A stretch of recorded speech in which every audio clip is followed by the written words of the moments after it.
Aujourd'hui, capsule stress et anxiété.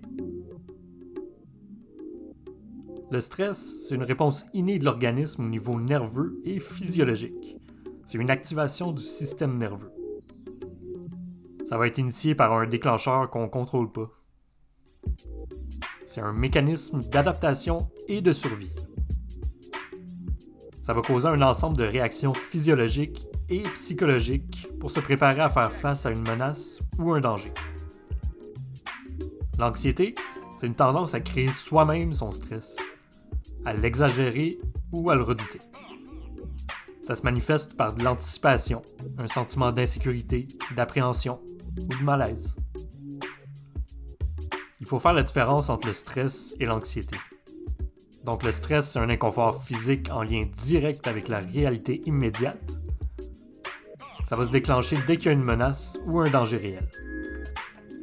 Tandis que l'anxiété, ça s'exprime par un malaise physique presque intolérable. La plupart du temps, c'est relié à l'anticipation d'un événement négatif qui risque d'arriver. On va regarder ensemble les facteurs de stress. Il y a les facteurs émotionnels, comme les bouleversements émotifs. Les facteurs familiaux, comme les problèmes de communication, les inquiétudes.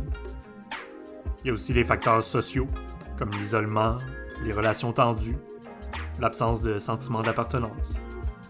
Les changements, comme le changement d'école, les déménagements. Les facteurs chimiques, comme les médicaments, la drogue, l'alcool, la nicotine.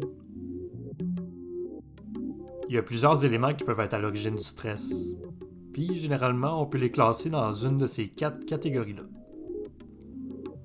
Premièrement, le manque de contrôle.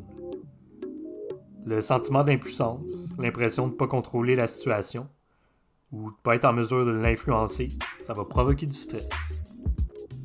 Ensuite, l'imprévisibilité. Faire face à un événement complètement inattendu ou de ne pas savoir d'avance ce qui va se produire, ça va susciter également du stress. Il y a aussi la nouveauté. Quand quelque chose est nouveau et qu'on ne l'a jamais expérimenté, ça s'accompagne assurément d'une dose de stress. Finalement, l'ego menacé. Le stress, ça peut aussi découler de l'impression que nos compétences sont mises à l'épreuve ou que nos capacités sont contestées. Le manque de contrôle, l'imprévisibilité, la nouveauté ou une menace pour l'ego, ça va provoquer une réponse de stress.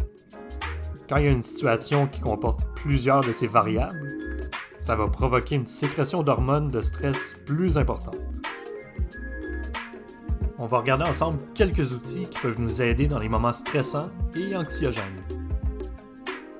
Le premier outil, c'est la carte du stress. Si jamais tu as besoin d'un coup de main pour nommer les moments et les endroits où tu te sens stressé, la carte est là pour ça. Tu peux noter les endroits où tu as tendance à ressentir du stress, les personnes qui étaient présentes, les moments où ça se produit, etc. La carte peut ensuite t'aider à savoir exactement ce qui est stressant pour toi, puis ce qui te dérange dans certaines situations. Premièrement, t'écris où ça s'est passé. C'était-tu à l'école, à la maison, au parc? Ensuite, tu précises à quel endroit exactement. Donc, si c'était au parc, ça peut être par exemple au terrain de basket. Est-ce que tu étais seul?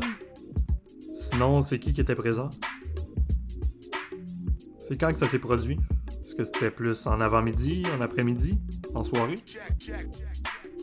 Quand tu es stressé ou anxieux, un bon moyen à utiliser, c'est la respiration profonde.